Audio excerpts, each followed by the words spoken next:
नमस्कार, मेरा नाम ज्ञानेश्वर है और आपने देखना शुरू किया है लाइव सिटीज। मेरे साथ रोज की तरह दिल्ली से जुड़ रहे हैं देश के जाने माने सीनियर जर्नलिस्ट अजीत द्विवेदी जी। अजीत जी, बहुत जद्दोजहद हुई और जद्दोजहद के बाद इंडिया ब्लॉक में सीट शेयरिंग का फार्मूला निकल गया। कल जब प्रेस वार्ता का न्योता आया था, आमंत्रण आया था, तो जानकारी दी गई थी कि तेजस्वी यादव भी मौजूद रहेंगे। आज प्रेस कॉन्फ्रेंस हुई, सीटों की संख्या बता दी गई, कौन सी पार्टी कितनी सीटों पर चुनाव लड़ेगी और कौन सी सीटें होगी। लेकिन तेजस्वी यादव अभी दिल्ली से प्रेस वार्ता तक नहीं लौटे थे, शाम को लौट आएंगे। इस बात की जानकारी है, जब यह कार्यक्रम आप देख रहे होंगे तो शायद पटना लैंड भी कर चुके होंगे। तो देखिए तेजस्वी यादव को लेकर यह खबर और जद्दोजहद की हमने बात की। और जहां बात टिकी थी, पूर्णिया कांग्रेस की सीट 2019 में आरजेडी ने छीन ली, क्योंकि पप्पू यादव को चुनाव नहीं लड़ने देना था। हमने पहले भी कहा था एक कार्यक्रम में कि पूर्णिया छोड़िए, लालू यादव और तेजस्वी यादव इस बात के लिए भी तैयार नहीं है कि उन्हें मधेपुरा और सुपौल में लड़ने देंगे। तो मधेपुरा और सुपौल की सीट भी आरजेडी ने अपने खाते में रख ली है। पहले जो सीट शेयरिंग हुई है उसके बारे में अपने दर्शकों को बता दें कि 26 सीटों पर आरजेडी चुनाव लड़ेगा। 2019 में 19 सीटों पर चुनाव आरजेडी ने लड़ा था। 9 सीटों पर कांग्रेस चुनाव लड़ेगा, 3 सीटों पर माले, 1 सीट पर सीपीआई और 1 सीट पर सीपीएम। हम अपने दर्शकों की सहूलियत के हिसाब से सीटें भी बता देते हैं, फिर चर्चा शुरू करते हैं। आरजेडी के खाते में जो सीटें गई हैं वो सीटें हैं वाल्मीकि नगर, पूर्वी चंपारण, शिवहर, सीतामढ़ी, मधुबनी, झंझारपुर, सुपौल, अररिया, पूर्णिया, मधेपुरा, दरभंगा, वैशाली, गोपालगंज, सिवान, सारण, हाजीपुर, उजियारपुर, बांका, मुंगेर, पाटलिपुत्रा, बक्सर, जहानाबाद, औरंगाबाद, गया, नवादा और जमुई। कांग्रेस के खाते में सीट गई पश्चिमी चंपारण, किशनगंज, कटिहार, मुजफ्फरपुर, महाराजगंज, समस्तीपुर, भागलपुर, पटना साहिब, सासाराम। माले को सीटें मिली है नालंदा, आरा, काराकाट, सीपीआई को बेगूसराय और सीपीएम को खगड़िया। तो देखिए ये सीटों का वितरण हुआ है, जो सीट शेयरिंग हुई है।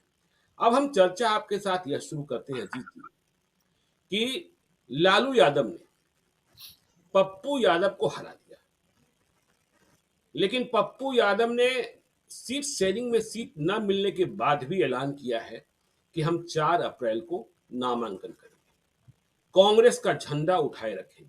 पता नहीं उन्हें कैसे भरोसा है कि सिंबल उन्हें मिल ही जाएगा। और उन्होंने देखिए एक्स हैंडल पर लिखा है, सीमांचल कोसी जीत कर देश में कांग्रेस सरकार बनाएंगे, पूर्णिया में कांग्रेस का झंडा लहराएंगे, राहुल गांधी जी को प्रधानमंत्री बनाएंगे। तो देखिए जो जिद, जो जद्दोजहद, कि पप्पू यादव को हराकर लालू यादव को क्या मिल गया, पप्पू यादव के प्रति और सहानुभूति पैदा कर दी गई।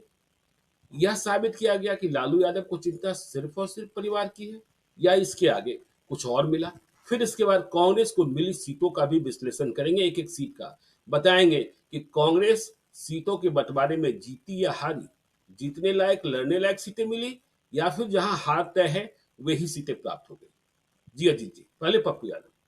देखिए ये बहुत बेमेल गठबंधन दिख रहा है, जिसको लेकर के हम लोग कई दिनों से चर्चा कर रहे हैं। बहुत जी बेमेल गठबंधन दिख रहा है और हमने बार बार कहा है कि जब विन विन सिचुएशन हो, दोनों पक्ष का फायदा दिख रहा हो, तभी ही कोई गठजोड़ काम करता है। जी एक पक्ष बहुत फायदे में हो, एक पक्ष बहुत नुकसान में हो, तो वो कभी गठबंधन काम नहीं करता है। फिर जो पक्ष नुकसान में होता है वो मन मार के भले उस गठबंधन को स्वीकार कर ले, लेकिन वो अंदर खाने नुकसान पहुंचाता है या उस उत्साह के साथ चुनाव नहीं लड़ता है जिस उत्साह के साथ उसको लड़ना चाहिए। पहली टिप्पणी तो ये है। जी और हम लोग वहीं से शुरू करें, सीमांचल और कोशी से, पप्पू यादव से, जिनको लेकर के हम लोगों ने कई बार चर्चा की है। देखिए आज के समय में एक ही चीज देखी जाती है, सिर्फ एक फैक्टर होता है जब टिकट तय किया जाता है। तो हम यहाँ देख रहे हैं किस तरह से नरेंद्र मोदी और अमित शाह टिकट तय कर रहे हैं। जी एक ही फैक्टर होता है, विनेबिलिटी का फैक्टर होता है कि हम्म, हमारा उम्मीदवार या कौन सा उम्मीदवार चुनाव जीत सकता है। जी चुनाव जीतने के लिए बीजेपी जैसी बड़ी पार्टी, जो दुनिया की सबसे बड़ी पार्टी है, जिसके अपने 303 एमपी हैं, हम्म, वो अभी तक लगभग 100 से ज्यादा एमपीज की टिकट काट चुकी है और जीतने के लिए दूसरी जगह से उम्मीदवार ले आ रही है। जी बीजेपी बिल्कुल। जैसी पार्टी जिसको सभी 400 450 सीटों पर जहां वो लड़ेगी वहां नरेंद्र मोदी के चेहरे पर लड़ना है, हम्म, फिर भी उसको जीतने वाले उम्मीदवार चाहिए तो बाहर से ले आ रही है, दूसरी पार्टियों से ले आ रही है। यहाँ देखिए कि जीतने वाले उम्मीदवार को छोड़ करके बिल्कुल। और आपने एक ऐसी राजनीति की हम्म, जिसका कोई सिर पैर समझ नहीं आता है किसी जी। का। इनेबिलिटी अगर फैक्टर है हम्म, तो पप्पू यादव से ज्यादा विनेबल कैंडिडेट कौन है पूर्णिया में?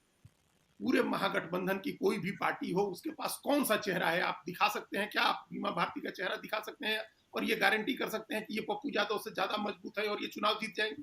आप ऐसा ऐसा है ही नहीं। कोई जी। साधारण सा राजनीतिक समझ जिसको है वो भी इस बात को समझ रहा है कि हम्म, यहाँ आपने जो सबसे जिसको बोलते हैं एक कार्डिनल सिन कहा जाता है ऐसा अपराध जिसकी कोई माफी नहीं होती है, जी। तो राजनीति में आपने उस तरह की गलती की है जहां से कोई वापसी नहीं है। आपने एकदम अपना इतना बड़ा नुकसान किया है, अपना भी किया है, पूरे गठबंधन का किया है और जी जो बीजेपी एनडीए का जो अलायंस है उसको एक मजबूती दी है आपने ये लड़ाई बना करके कि पप्पू यादव लालू यादव की लड़ाई। पप्पू यादव हम्म, लालू यादव की तो लड़ाई ही कभी नहीं थी। जी जब दोनों एक पाले में खड़े हैं, एक पक्ष में खड़े हैं, जब ये दोनों कह रहे हैं कि बीजेपी से लड़ना है, बीजेपी को हराना है, कांग्रेस को मजबूत करना है, कांग्रेस की सरकार बनवानी है, जब दोनों एक ही बात कह रहे हैं तो फिर इसमें लालू यादव ने किस हिसाब से किस गणित से पप्पू यादव को हराने की सोची? हराना जी है तो बिल्कुल। आपको बीजेपी को हराना है ना, आपको हम्म, एनडीए को हराना है, नीतीश कुमार को हराना है। लेकिन ऐसा लगा कि लालू यादव ने अपनी लड़ाई बना ली पप्पू यादव से। जी। तो जाहिर है कि ये राजनीतिक लड़ाई नहीं है हम्म, और न वैचारिक लड़ाई है। हमने जैसा पहले कहा कि एक विचारधारा के आप लोग एक धरातल पर खड़े खड़े हैं कि बीजेपी को हराना है और कांग्रेस को जिताना है। जब आप जी एक वैचारिक धरातल पर खड़े हैं, एक राजनीतिक पाले में खड़े हैं और आपस में लड़ रहे हैं, इसका मतलब ये लड़ाई राजनीतिक नहीं है, न वैचारिक है। जी। ये सिंपल एक राजनीति है जो राजनीति पिछले 20 साल से लगभग 20 साल से 1.5 दशक से ज्यादा समय से हम लोग देख रहे हैं कि लालू यादव इस बात को लेकर के चिंता में है कि पप्पू यादव को किसी तरह से क्रश करना है, दबा करके रखना है, उनको आगे बिल्कुल। नहीं बढ़ना। हम्म, और इसके लिए वे अपनी सारी ताकत का इस्तेमाल करते हैं। ऑल माइट्स ही हैज, जी। वो उसका इस्तेमाल करते हैं पप्पू यादव के खिलाफ हम्म, खिलाफ आपने अभी भी अपनी सारी ताकत लगाई होगी तभी कांग्रेस मानी है। जी हालांकि पता नहीं अभी कांग्रेस उनको हो सकता है कि सिंबल दे, फ्रेंडली फाइट की बात हो, लेकिन पप्पू यादव को टिकट न दें और पूर्णिया की सीट आरजेडी के खाते में रहे, इसके लिए लालू यादव, तेजस्वी यादव को कांग्रेस के यहाँ बहुत लॉबी करनी पड़ी होगी, अपनी बिल्कुल। सारी ताकत लगानी होगी, हम्म, गठबंधन दाव पर लगाना हो पड़ा होगा, जी तब जाकर के ये बात फाइनल हुई होगी। लेकिन क्या ये इतनी बड़ी बात है? पप्पू यादव इतना बड़ा थ्रेट है लालू यादव के परिवार के लिए, तेजस्वी यादव के लिए, या जो भी उनके परिवार में पॉलिटिक्स कर रहा है, कि उसको उनको रोकने के लिए आप इस जीवन मरण की लड़ाई में गठबंधन को दाव पर लगा दें? जी। आप ये सोचें कि हम सारी सीट, कोई सीट भले न जीते लेकिन पूर्णिया नहीं जीतने देना है पप्पू हम्म, यादव को। ये राजनीति की है, ये बहुत ही नासमझी की बात है। और हम जो जो पिछले 30 साल से राजनीति देख रहे हैं और लालू यादव को फॉलो कर रहे हैं 35 साल से, जी। हमको कभी अंदाजा नहीं था कि लालू यादव इस हद तक जाएंगे कि पप्पू यादव को टिकट नहीं मिलने देना, हम्म, चाहे किसी का कितना भी बड़ा नुकसान हो जाए। तो ये नुकसान तो हो गया। अब देखिए, अब वहां फ्रेंडली फाइट हो तब भी इस नुकसान की भरपाई नहीं हो सकती, क्योंकि पहले दिन से जो मैसेज बनना चाहिए था, जो धारणा बननी चाहिए थी, जो एकजुटता बननी चाहिए थी, वो नहीं बनी। नहीं, अब गठबंधन तो अजीत जी एक संदेशा भी जाएगा ना जो चुनाव का नतीजा होगा। अब देखिए पूर्णिया का नतीजा क्या होगा हमें नहीं पता, लेकिन लालू यादव ने टिकट के मामले में पप्पू यादव को हरा दिया है। लेकिन जब नतीजे आएंगे तो फिर से यह प्रमाणित होगा और यह जीत हार का फैसला होगा कि वोट किसको अधिक मिला, पप्पू यादव को या बीमा भारती को। और यदि पप्पू यादव को मिल गया तो फिर लालू यादव के वजूद और अस्तित्व पर बड़ा प्रश्न चिन्ह तो पैदा हो ही जाएगा ना अजीत जी। देखिए ज्ञानेश्वर जी, वहां बीमा भारती कोई मैटर नहीं करती है, वहां जी। बीमा भारती कैंडिडेट नहीं है। हम्म, ये बात लोग समझ रहे हैं। वहां इतने होशियार लोग हैं बिहार में, उनको पता है कि ये लालू यादव और तेजस्वी यादव कैंडिडेट हैं उस सीट पर। जी। वो लड़ाई लालू यादव वर्सेज पप्पू यादव हो गई है। हम्म, वहां बीमा भारती तो अब एक माध्यम बन गई, वो निमित्त हो गई खाली। वहां लड़ाई पप्पू यादव से लालू यादव की है। और जी अगर पप्पू यादव को ज्यादा वोट आएगा तो ये माना जाएगा कि पप्पू यादव ने लालू यादव को हरा दिया, जैसे अभी बिल्कुल। कहा जा रहा है कि पप्पू यादव को हराया लालू यादव ने टिकट के बंटवारे। जी देखिए, ये तो बहुत ही अनइवन लड़ाई थी ना। पप्पू यादव कैसे उस लड़ाई में सामना कर सकते हैं लालू यादव का, जिस लड़ाई में एक तरफ वो पार्टी है जिसके पास अपना 20% से ज्यादा वोट का आधार है, इतने जी। वर्षों से कांग्रेस की अलाई पार्टनर है हुँ, और कांग्रेस गठबंधन नहीं तोड़ सकती है, उसके बिहार से अलावा भी दूसरे कई कारण हैं। हुँ, अगर कांग्रेस बिहार में गठबंधन तोड़ दे एक दो सीट के नाम पर, तो पूरे देश में एक मैसेज जाएगा कि चूंकि लालू यादव की एक इमेज बनी हुई है, धारणा बनी हुई है, बड़े सेकुलर व्यक्ति हैं, बीजेपी से लड़ते हैं, ये सब चीजें हैं उनकी। अगर कांग्रेस उनसे तोड़ेगी संबंध, तो और जगह भी कांग्रेस का नुकसान हो सकता है, कांग्रेस जी। के बारे में धारणा प्रभावित होगी। तो हुँ, इसकी वजह से कांग्रेस ने मन मार के एक्सेप्ट तो कर लिया, हुँ, लेकिन ये इस वजह से ये लड़ाई बहुत अनइवन थी। यहाँ लालू यादव और पप्पू यादव की लड़ाई का कोई मतलब नहीं था। लेकिन अब जो लड़ाई का मैदान है पूर्णिया का, वो लड़ाई का मैदान भारी पड़ जाएगा लालू यादव के लिए, ये सबको पता है। हम कल भी कह रहे थे कि जो प्रादेशिक छत्रप होते हैं, यादव समाज में भी जो प्रादेशिक छत्रप है, वैसे तो पप्पू यादव की फैन फॉलोइंग और समर्थक पूरे प्रदेश में मिलेंगे, जी, लेकिन सबको पता है कि वो कोसी और सीमांचल के इलाके में सबसे बड़े छत्रप है। जी। वो अगर अगर मधेपुरा गोप का माना जाता था, तो वहां से वो एमपी रहे हैं। अगर उस पूरे सीमांचल के इलाके में अगर कहें कि यादव बहुत मजबूत है, महत्वपूर्ण है, तो उसके नेता पप्पू यादव है। वो 2 बार पूर्णिया से नहीं भी एमपी रहे, तो देखिए ना अजीत जी, मधेपुरा किया। में कौन गोप लड़ेगा लालू यादव का, लोग अभी भी नहीं बता पा रहे हैं। क्या चंद्रशेखर लड़ेंगे? क्या शरद यादव के बेटे लड़ेंगे? या कोई और आनंद मंडल या कोई और लड़ेंगे? सुपौल कौन लड़ेगा? हमने अभी थोड़ी देर पहले सुपौल में बातचीत की थी। कहा जा रहा है चंद्रहास चौपाल। बहुत लोग तो नाम ही नहीं सुने हैं, बावजूद इसके कि वे विधायक हैं। और देखिए जब हम पप्पू यादव की बात कर रहे हैं, लालू यादव की बात कर रहे हैं, 2019 में, क्योंकि देखिए अब गांधी परिवार की प्रॉमिस पर भी जो वे वचन देते हैं, उस पर भी प्रश्न चिन्ह लगता दिखा। 2019 भी आपको याद होगा, कीर्ति झा आजाद को राहुल गांधी ने बुलाया था और लालू यादव इसी तरीके से जिद पर अड़ गए थे। दरभंगा से चुनाव लड़ाया जाना था और दरभंगा से चुनाव नहीं लड़ने दिया लालू यादव ने। सीट ले ली थी। आरजेडी के लिए अब्दुल बारी सिद्दीकी उम्मीदवार बनाए गए थे। भारी अंतर से चुनाव हारे थे। तो यह सवाल तो अब गांधी फैमिली के लिए भी है कि जो वे वचन देते हैं या जिस प्रॉमिस के साथ बुलाते हैं, आगे जो दूसरे नेता होंगे वे सोचेंगे कि भाई लालू यादव तो इस तरीके से हरा दिए, मेरे मसले में चाहे प्रदेश कोई दूसरा हो, वहां यदि कोई इसी तरीके की चुनौती पैदा कर दी जाएगी तो फिर राहुल गांधी प्रियंका गांधी नहीं बचा पाएंगे। यह सवाल भी तो है ना अजीत जी। देखिए, ये बड़ी बहुत दिलचस्प बात है ज्ञानेश्वर जी, की दूसरे प्रदेशों में कांग्रेस हाईकमान अपनी अथॉरिटी असर्ट कर रहा है, जी। अपना नुकसान उठा रहा है। जैसे नवजोत सिंह सिद्धू को बचाने के लिए रवनीत सिंह बिट्टू की कुर्बानी दी गई है। 2 बार के एमपी हैं, 2 अलग अलग सीटों से जीते हैं। जी। पूर्व मुख्यमंत्री और आतंकवादी हमले में मारे गए बेअंत सिंह के पोते हैं।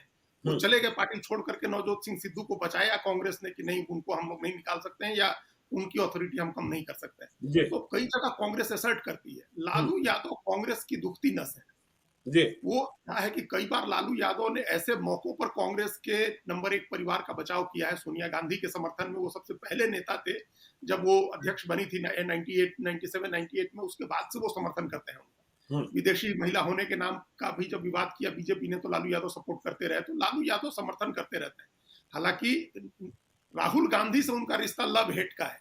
जी। देखिए, राहुल गांधी ने ही 2009 में लालू यादव को मंत्री नहीं बनने दिया था। 4 बिल्कुल। ही 5 एमपी जीत के आए थे 9 हम्म। में, लेकिन भाव नहीं दिया कांग्रेस ने। कांग्रेस 206 सीट पर थी, अगर उनके 5 सीट की समर्थन की जरूरत थी, लेकिन मंत्री नहीं बनाया था, तो वो राहुल गांधी की जीत थी।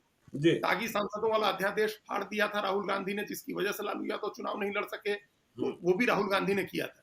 तो सोनिया गांधी का अनकंडीशनल लव है, अनकंडीशनली वो पसंद करती हैं लालू यादव को।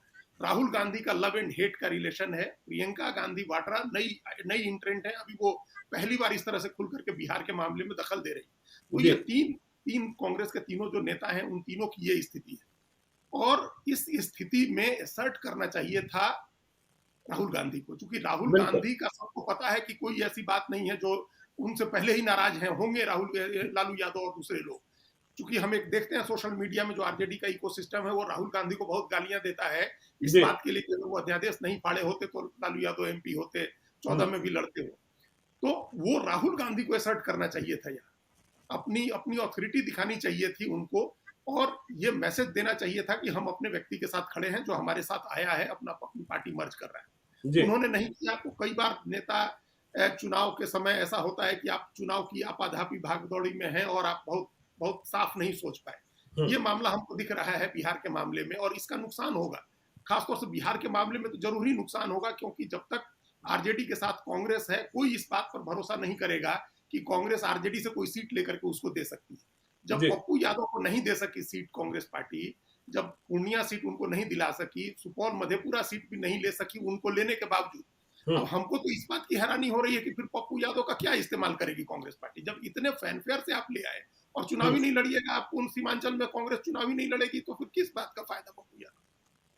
ये तो आप ऐसी बात हो गई ना कि आपने एक मर्सिडीज गाड़ी ले आई और मर्सिडीज गाड़ी को आपने लॉक करके गैरेज में रख दिया, और अब उसके बाद जी। पुरानी खटारा मारुति 800 से घूम रहे हैं।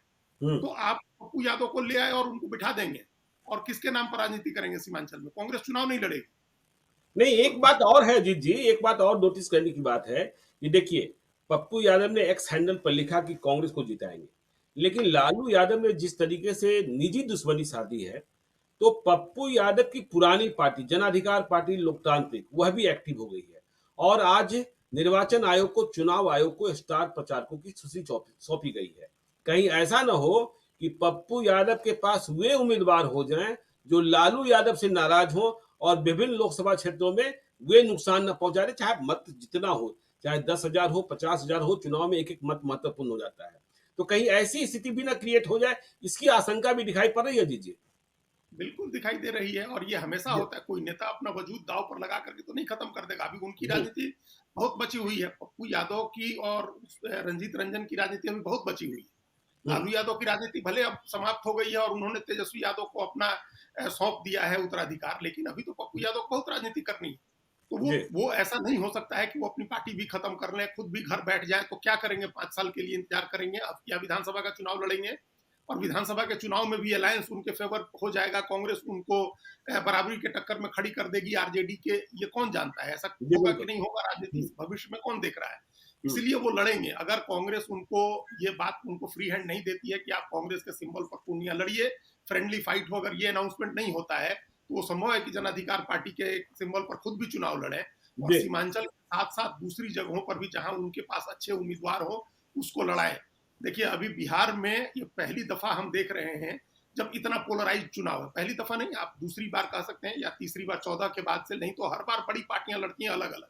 जी। तो अभी दो जब आमने सामने की लड़ाई हो गई, आरजेडी और आरजेडी गठबंधन वर्सेस बीजेपी गठबंधन, तो बहुत सारे लोग इंतजार में रह गए, टिकट नहीं मिली बहुत सारे लोगों को। जी। ऐसे सैकड़ों लोग हैं, क्योंकि बीजेपी ने भी पहले वादा किया था कि हम लड़ेंगे 30 सीट पर, तो हम्म। उसके लिए भी लोग तैयारी कर रहे थे, इधर से भी लोग तैयारी कर रहे थे। तो अब उम्मीदवार बहुत घूम रहे हैं, अच्छे अच्छे उम्मीदवार घूम रहे हैं, जिनको दोनों में से किसी गठबंधन से टिकट नहीं मिली। बिल्कुल। वैसे लोगों को अगर कोई एक तीसरा मंच मिल जाता है, मोर्चा मिल जाता है, हम्म। तो वो नुकसान पहुंचा सकते हैं, और चूंकि पप्पू यादव का चेहरा होगा तो निश्चित रूप से इंडिया ब्लॉक को नुकसान होगा। और नुकसान अभी जब इस हाईली पोलराइज्ड इलेक्शन में सबसे पहला नुकसान परसेप्शन का होता है, धारणा का होता है। अगर जी। धारणा प्रभावित कर दी पप्पू यादव ने या उनके साथ और भी लोगों ने जुड़ करके, तो फिर कभी खड़ा नहीं हो पाएगा ये गठबंधन। वैसे भी बहुत हम्म। पिछड़ गया है हर मामले में, लेकिन आगे और मुश्किल हो जाएगी लड़ाई उसके लिए। चलिए, तो आगे और मुश्किल हो जाएगी। अब देखिए, हम चर्चा करते हैं कांग्रेस को मिली सीटों के बारे में। क्या पप्पू यादव को हरा कर भी, या कांग्रेस कांग्रेस पार्टी पप्पू यादव के मुद्दे पर हार कर भी, क्या वह सीटें ले पाई जिस पर वह ठीक से चुनाव लड़ सकती है, चुनाव जीतने की संभावनाएं बनती हैं, उनके समीकरण, जातीय समीकरण, सामाजिक समीकरण ठीक बैठते हैं, फिट बैठते हैं? तो देखिए, कांग्रेस को सीटें मिली पश्चिमी चंपारण, बेतिया आपका ही इलाका है अजीत जी, चंपारण, किशनगंज, कटिहार, मुजफ्फरपुर, महाराजगंज, भागलपुर, पटना साहिब, सासाराम। देखिए, सासाराम नीचे से शुरू करते हैं। सासाराम में मीरा कुमार ने चुनाव लड़ने से इनकार कर दिया है, और उधर बीजेपी ने भी अपना उम्मीदवार बदल दिया है। छेदी पासवान का टिकट कटा है, शिवेश राम को टिकट मिला है। अब मीरा कुमार के बाद देखिए, मीरा कुमार सबसे प्रबल दावेदार, वहां से सांसद बनी, जगजीवन राम की बेटी। तो कांग्रेस को यह सीट दे दी गई। इसके पीछे एक वजह मैं यह भी देखता हूं कि आरजेडी के पास उम्मीदवार नहीं थे। अब कांग्रेस वहां राजेश राम या विश्वनाथ राम विधायक हैं, उन्हें उम्मीदवार बनाने को सोच रही है। आपको लगता है जीत की संभावना है? मीरा कुमार लगातार नहीं जीत पा रही थी, तो यह नया समीकरण और मोदी ब्रांड, सासाराम में लड़ाई होगी?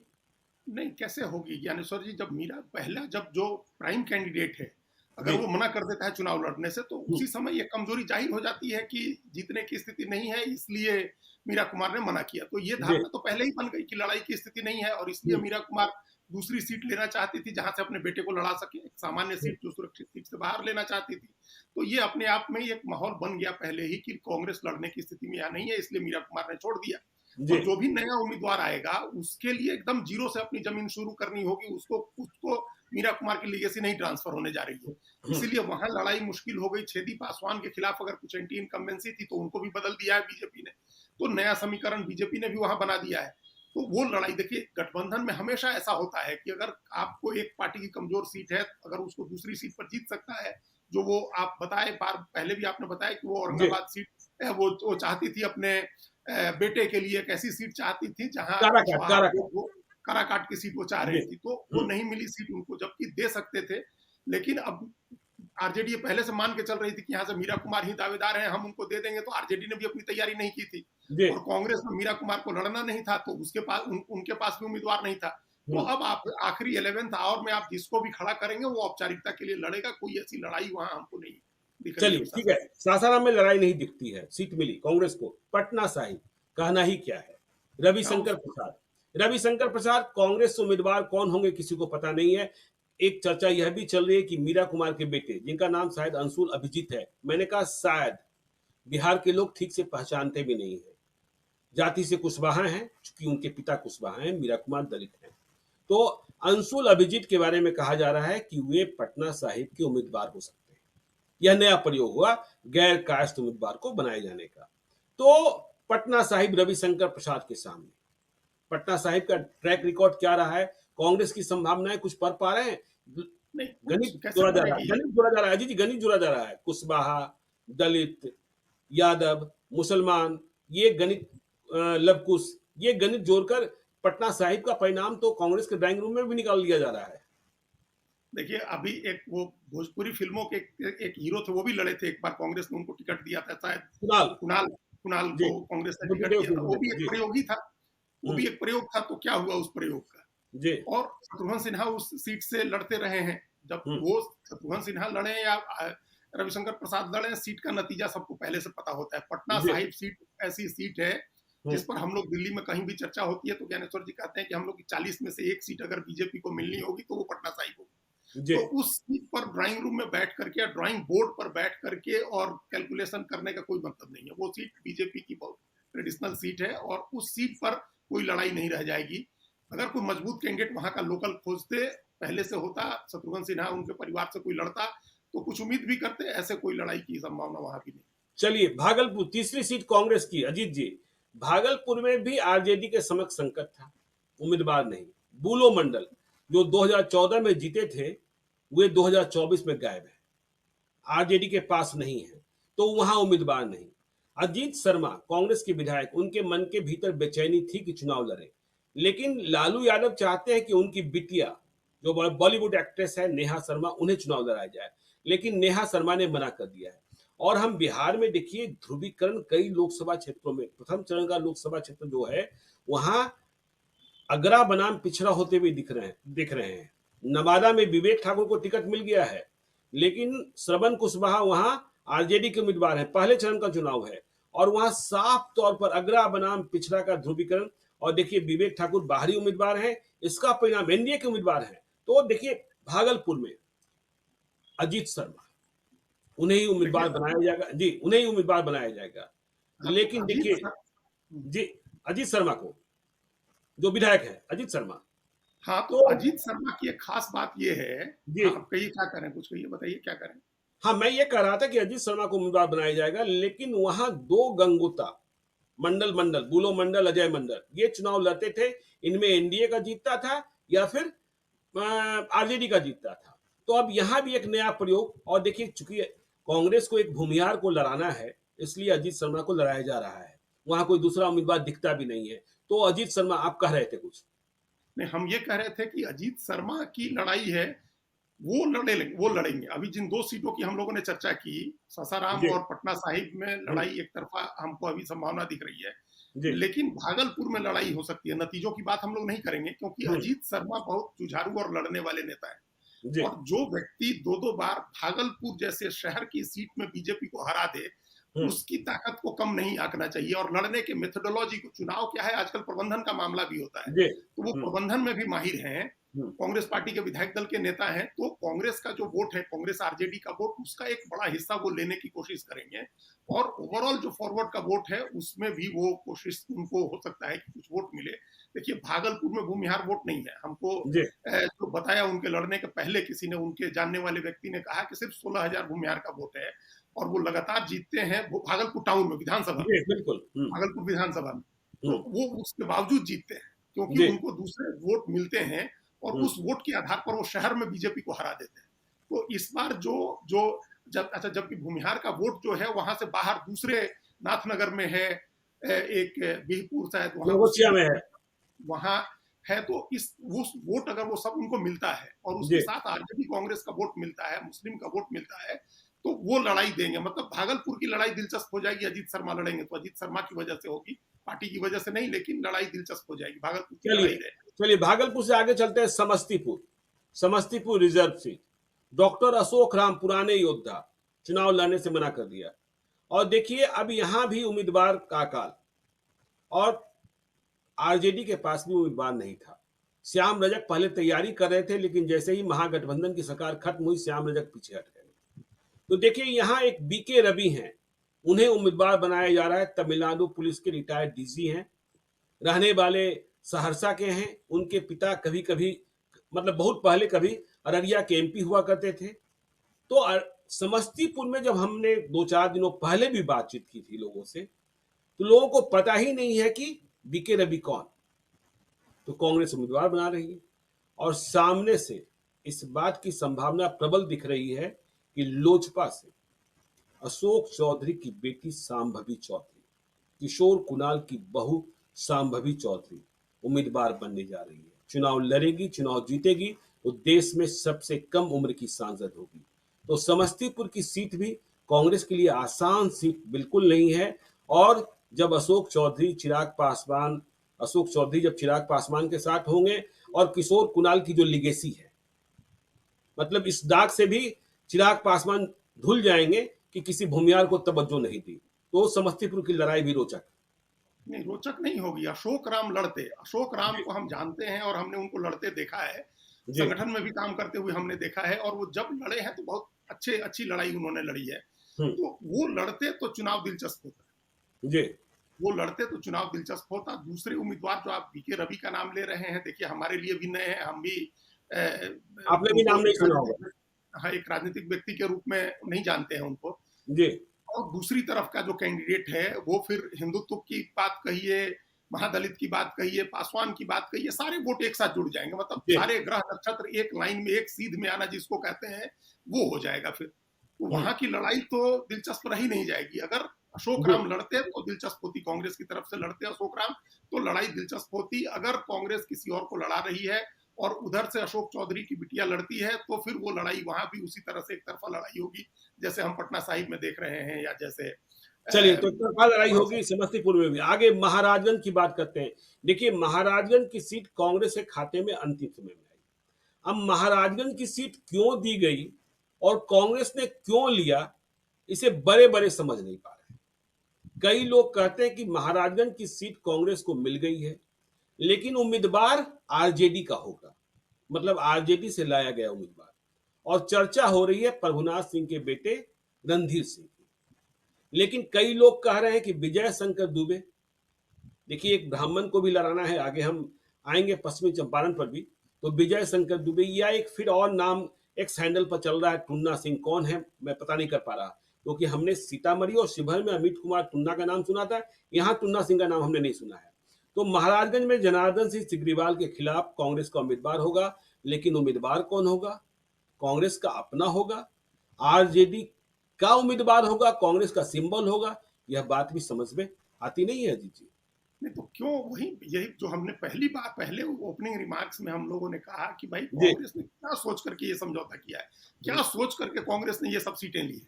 जी। महाराजगंज सीट कांग्रेस ने क्यों ली है, जब या तो छोड़ ही देते आप, हम्म, 8 ही सीट लड़ते, कोई नंबर गिनती पूरा करने की जरूरत है कि हम 9 सीट लड़के और 9 सीट हारेंगे या ज्यादा से ज्यादा सीट हारेंगे हम। जी, जब लालू यादव ऐसी सीटें दे रहे थे, आपको लेने की जरूरत नहीं थी। हम्म, आप भी तो कहीं अड़ते, कहीं तो अपना शो करते स्ट्रेंथ की हमको, हम इतने बड़े राष्ट्रीय पार्टियां, जो मर्जी होगी आप सीट उठा करके दे रहे हैं। एक तो जी, ऐसे में पटना साहिब जैसी सीट ले ली है, तो अब हम महाराजगंज की सीट नहीं लेंगे, हमारी हम्म, तैयारी नहीं है। सबको पता है कांग्रेस किन 9 सीटों पर तैयारी कर रही थी। अगर हम्म, उन 9 सीटों से बाहर निकल करके कोई दूसरी सीट आपको लेनी थी, तो ऐसी सीट देखते जहां आपका कोई आधार हो या आप तैयारी कर रहे हो, जी आपके बिल्कुल, पास उम्मीदवार हो, आपने किसी को कहा हो लड़ने के लिए। तो और महाराजगंज में हम सब लोगों ने देखा था कि कांग्रेस लालू यादव के यहाँ एक साथ लॉन्च किया गया था रोहिणी आचार्य को और रणधीर सिंह को, जो प्रभुनाथ सिंह के बेटे हैं। बेटे, रणधीर सिंह को जी, एक साथ दोनों को खड़ा किया गया था और ये मैसेज दिया गया था कि राजपूत और यादव का एक कॉम्बिनेशन बना रहे हैं हम सारा नॉर्थ। महाराजगंज में तो दोनों अगल बगल की कॉन्स्टिट्यूएंसी है। तो जी, ऐसी स्थिति में कांग्रेस तो यही तर्क दे सकती थी कि आपका कैंडिडेट है, वहां आप लड़िए, मजबूती से लड़िएगा, आप ये सीट हम्म, हमको मत दीजिए। जी, लेकिन ये ले लिया, तो ये आपकी ये वाली बात हमको ज्यादा सही लग रही है कि रणधीर सिंह को ही ऐसा ना हो कि कांग्रेस के सिंबल से लड़ाया जाए, कि वो बिल्कुल, कांग्रेस के टिकट पे उन्हीं को लड़ने के लिए कहा जाए। फिर इसमें भी कांग्रेस का क्या हुआ, वो तो कांग्रेस के रहे जी। नहीं। चलिए, तो महाराजगंज के बाद चलते हैं मुजफ्फरपुर। देखिए, मुजफ्फरपुर सीट पर स्वयं अखिलेश प्रसाद सिंह भी चुनाव हार चुके हैं और बीजेपी की यह श्योर सीट मानी जाती है। लेकिन यहाँ लड़ाका है कांग्रेस के पास विजेंद्र चौधरी, विपरीत परिस्थितियों में भी चुनाव जीत जाते हैं विधायक का। तो विजेंद्र चौधरी के बारे में खबर है, लेकिन कहीं आशंका इस बात का है कि यहाँ भी त्रिकोणात्मक लड़ाई न फंसे, और फिर त्रिकोणात्मक लड़ाई फंसेगी तो फायदा किसको होगा? क्योंकि अजय निषाद जो बेटिकट किए गए बीजेपी के सांसद, राजभूषण चौधरी निषाद मुकेश सहनी के पुराने शिष्य को बीजेपी ने टिकट दिया। तो यहाँ विजेंद्र चौधरी, लेकिन याद रखना होगा कि यहाँ के सबन जो हैं वह निर्णायक मतदाता होते हैं। विजेंद्र चौधरी वैश्य हैं, उनके साथ मुसलमान यादव जुड़ जाएंगे, लेकिन सवर्णों का रुझान क्या होगा यह देखने की बात होगी। अखिलेश प्रसाद सिंह को सवर्णों ने वोट नहीं दिया था, इसलिए चुनाव हार गए थे। देखिए, अखिलेश प्रसाद सिंह वहां से जब चुनाव लड़े थे, तो वो आपने ठीक कहा कि उनको बहुत वोट नहीं आया था, बहुत जी, चुनाव में वो वोट नहीं ले पाए थे। वो ज्यादा मजबूती से चंपारण में चुनाव लड़े थे, 2 बार जब जब भी लड़े। ये विजेंद्र चौधरी वो व्यक्ति हैं जिन्होंने मुजफ्फरपुर जो गढ़ होता था भूमिहारों का, रघुनाथ पांडे का जो फिफ्टम होता था, उसको खत्म किया था उन्होंने। जी, तो उनकी एक अलग तरह से पहचान है। और हम लोग जैसे पहले बात किए, अगड़ा और पिछड़ा की लड़ाई मुजफ्फरपुर में हो सकती है। जी, और अगर अजय निषाद लड़ते हैं, तो वो बहुत स्वाभाविक रूप से बीजेपी का वोट काटेंगे, वो निषाद का ही वोट काटेंगे, बिल्कुल। क्योंकि उनके पास एक लीगेसी है। वो अपने तो 10 साल से एमपी थे ही, उनके पिता की भी लीगेसी है। हुँ, जयनारायण निषाद आज आज सन ऑफ मल्लाह घूम करके मुकेश सहनी मल्लाह की राजनीति कर रहे हैं और नेता भी बन गए हैं। जी, लेकिन पहला नेता हम लोगों ने जो जाना था मल्लाहों का, वो जयनारायण निषाद थे। जी, और मोतिहारी जाकर के वो चुनाव लड़े थे हमारे यहाँ। तो हम लोगों ने बहुत उनको करीब से देखा था 1991 का चुनाव लड़ते हुए। हुँ, वो मिलिट्री के कलर की हरे रंग की जिप्सी से आते थे और प्रचार करते थे वहां। तो उनकी एक लीगेसी है, मल्लाहों में उनकी एक पहचान है। तो वो बीजेपी का नुकसान करेंगे। और अदर देन निषाद, अगर बाकी पिछड़ी जातियां और मुसलमान एकजुट होते हैं, तो वहां विजेंद्र चौधरी बहुत कड़ी टक्कर दे सकते हैं। कांग्रेस अगर विजेंद्र चौधरी को टिकट देती है, तो ये मुकाबला भी दिलचस्प होगा, देखने वाली लड़ाई होगी मुजफ्फरपुर में। चलिए, मुज़फ्फरपुर में देखने वाली लड़ाई होगी। कटिहार में, देखिए कटिहार ही एक ऐसी सीट है जो कांग्रेस ने आरजेडी से छीनी, क्योंकि आरजेडी ने पहले किसी को प्रॉमिस कर दिया था, अशफाक करीम को, कि आपको लड़ाएंगे, लेकिन तारिक अनवर के लिए यह सीट छीनी गई। तारिक अनवर यहाँ से कई बार सांसद रहे हैं, पिछला चुनाव भी मामूली मतों के अंतर से हारे थे, 50,000 मतों को हम मामूली मतों का अंतर ही मानते हैं। तो तारिक अनवर लड़ेंगे और उधर से दुलालचंद गोस्वामी, जेडीयू ने उम्मीदवार फिर से बनाया है। लेकिन यहाँ देखने की बात ये होगी कि अशफाक करीम जो तैयारी कर रहे थे पिछले कई महीनों से, वे कहीं नुकसान तो नहीं पहुंचाते हैं, या घर तो नहीं बैठ जाते हैं, या उनके पास जितने संसाधन थे उतने संसाधन के साथ तारिक अनवर सामने आते हैं कि नहीं आते हैं। क्योंकि हमने कहा कि जिसे चिकन बिरयानी खाने की आदत लग गई है, उसे आप कहेंगे कि शाम की भूंजा पार्टी में आ जाइए, तो मुश्किल तो होगी। ये मुश्किल होगी, ये इंतजाम करना होगा। जी, तारिक अनवर को भी इंतजाम करना होगा और कांग्रेस आला कमान को भी देखना होगा, लालू यादव के साथ बात करनी होगी। क्योंकि जो 9 सीटें हैं, जी, उसमें रियल चांस कहीं से कांग्रेस के जीतने की है। अभी तक जिन सीटों पर हमने चर्चा की है, तो जी, उसमें एक कटिहार पहली सीट आती है जहां जीतने के चांसेस हैं, रियल चांस है हम्म, कांग्रेस के हम्म, चुनाव जीतने के। अगर ये ठीक ढंग से होता है चुनाव, और दुलालचंद गोस्वामी के खिलाफ एंटी इनकम्बेंसी भी होगी, वो जेडीयू के कैंडिडेट हैं, इसलिए इस बार बीजेपी के वर्कर उनका कितना समर्थन करेंगे ये भी हम लोग नहीं कह सकते हैं, क्योंकि एक जी। तरह का तनाव जेडीयू बीजेपी में भी कई जगह बना हुआ है। तो बीजेपी का कोर वोट हमने पहले भी कहा हुआ है कि हमेशा 100% नहीं जाता है जेडीयू के साथ, तो वो हम्म। तारिक अनवर के साथ जा सकता है कि नहीं जा सकता है, कि घर बैठेगा। तो इन सारी चीजों को देखते हुए ये रियल चांस वाली सीट है कांग्रेस पार्टी के लिए। जी। अगर ये लोग अगर कहीं भी कोई गड़बड़ी होते देखें तो ये कांग्रेस के अध्यक्ष की, प्रभारी की जिम्मेदारी होगी कि वो लालू यादव के साथ संपर्क में रहे, उनको ले जाए, वहां सघन प्रचार हो, वहां ताकत लगाई जाए, तो कांग्रेस ये सीट जीत सकती है कटिहार। चलिए, कटिहार के बाद किशनगंज की चर्चा करते हैं। कांग्रेस की सीट है, 2019 में भी कांग्रेस ने जीती। और देखिए, डॉक्टर मोहम्मद जावेद, लेकिन उनके खिलाफ एंटी इनकम्बेंसी भी है। उम्मीदवार तो वही होंगे, लेकिन यहाँ ओवैसी फैक्टर भी, और यह देखना होगा कि ओवैसी फैक्टर ने काम किया तो फिर क्या होगा। देखिए ओवैसी फैक्टर एक पिछली बार काम उम्मीदवार कर है गया था। मास्टर मुजाहिद आलम। हाँ, ओवैसी फैक्टर पिछली बार काम कर गया था। दो जी। लाख 95,000 वोट आया था अख्तर उल ईमान जी। को, वो बहुत ज्यादा जी। वोट होता है जी। ओवैसी की, जैसे एमआईएम जैसी पार्टी के लिए बिहार में। हम्म। हमने पहले भी कहा है कि इस बार उस तरह इतना पोलराइज्ड इलेक्शन है, इतना जी। पोलराइज्ड है चुनाव, कि इस बार वो नहीं होगा। हम्म। इस बार अगर एमआईएम का कैंडिडेट लड़ता है, लड़ेगा ही, उन्होंने घोषित कर ही दिया 11 सीटों पर तो कैंडिडेट अनाउंस किया हुआ है, तो जी। उसको उतना वोट नहीं मिलेगा जितना हम्म। पिछली बार वोट मिला था। उतना हम्म। वोट ओवैसी के उम्मीदवार को इस बार नहीं मिलेगा, उससे बहुत कम वोट मिलेगा। हम्म। और कहीं ना कहीं ओवैसी के साथ कांग्रेस की भी बातचीत हुई है, तो वो एक तेलंगाना में खास तौर से ये बातचीत हो जी। रही है, दोनों के बीच में अच्छे संबंध अभी डेवलप हुए हैं, तो हम्म। उतना वोट नहीं मिलेगा। इसलिए हमको लगता है कि किशनगंज में इस बार कांग्रेस उम्मीदवार की जीत का अंतर पहले से ज्यादा हो सकता है। वो एकमात्र मतलब सीट है जिस पर मान सकते हैं कि कांग्रेस चुनाव जीत सकती है। वहां दो सीटें हैं टोटल 9 में, जितनी अभी हम लोगों ने चर्चा की ज्ञानेश्वर जी, उसमें यही दो सीटें हैं, किशनगंज और कटिहार, जहां कांग्रेस के जीतने के रियल चांस हैं, जहां कांग्रेस जीत सकती है। जी। तो देखिए, बाकी अब आखिरी सीट पश्चिमी चंपारण, बेतिया, आपके चंपारण की। देखिए, संजय जायसवाल के सामने कौन। देखिए, अब कई चर्चाएं हैं। देखिए, 9 सीटें ही मिली हैं, कितने भूमिहार लड़ा पाएंगे अखिलेश सिंह। यदि अजीत शर्मा लड़ रहे हैं भागलपुर से, तो यहां भी भूमिहार को लड़ाना मुश्किल होगा। लेकिन अजीत शर्मा नहीं लड़ रहे हैं, जिसकी संभावना कम है, तो फिर यहां उम्मीदवार ब्राह्मण होगा, इस बात की संभावना बताई जा रही है। दो नाम चल रहे हैं, या तो उम्मीदवार होंगे अखिलेश प्रसाद सिंह के पुत्र आकाश कुमार सिंह, जिन्होंने 2019 का चुनाव आरएलएसपी के टिकट पर मोतिहारी से लड़ा था। अब जब लालू यादव अपने दो बेटियों को चुनाव लड़ा रहे हैं, तो अखिलेश सिंह क्यों न लड़ाएं। और यदि दूसरा भूमिहार उम्मीदवार नहीं बना, तो बेतिया में कहा जाता है कि ब्राह्मणों की पकड़ है। तो यहाँ शाश्वत केदार पांडे की चर्चा है। केदार पांडे के पौत्र हैं, बिहार के मुख्यमंत्री रहे हैं, और बेतिया की पहचान केदार पांडे के कारण रही है। तो संजय जायसवाल के सामने आकाश कुमार सिंह या शाश्वत केदार पांडे, हम इसे इस रूप में देखें कि संजय जायसवाल के सामने कांग्रेस उम्मीदवार कोई भी हो, लड़ाई कितनी मजबूत होगी। एंटी इनकम्बेंसी काम करेगा या कुछ और। देखिए एंटी इनकम्बेंसी काम करना चाहिए है, लेकिन अभी क्या प्रॉब्लम उस कॉन्स्टिट्यूएंसी का जो स्ट्रक्चर है, जो जिस तरह की कॉन्स्टिट्यूएंसी है, वहां थोड़ी मुश्किल होती है गैर बीजेपी उम्मीदवार के लिए। जो माहौल है वहां चुनाव का, वैश्य का और फॉरवर्ड का जो एक पूरी तरह से रुझान होता है बीजेपी की तरफ, उसको काउंटर करना हमेशा मुश्किल होता है।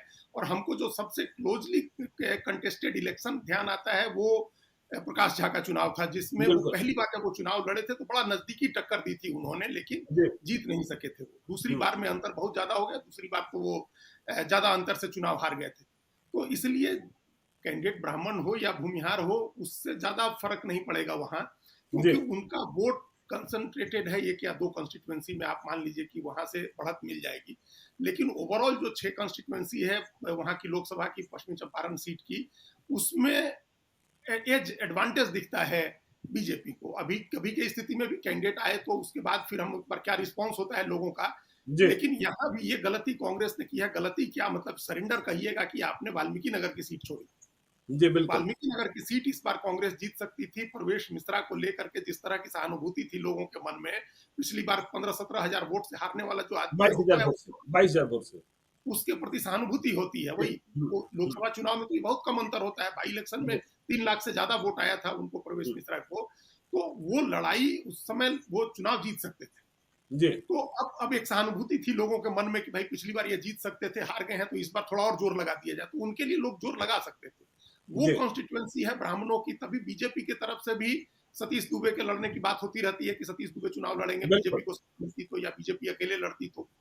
अब यहाँ केदार पांडे की सीट है, रघुनाथ झा भी लड़े हैं, प्रकाश झा भी चुनाव लड़े हैं, पश्चिमी चंपारण में भी है वोट, जी। लेकिन कंस्ट्रक्शन उस कॉन्स्टिट्यूएंसी का ऐसा है जहां पर्याप्त नहीं होता है वो वोट चुनाव जीतने के लिए।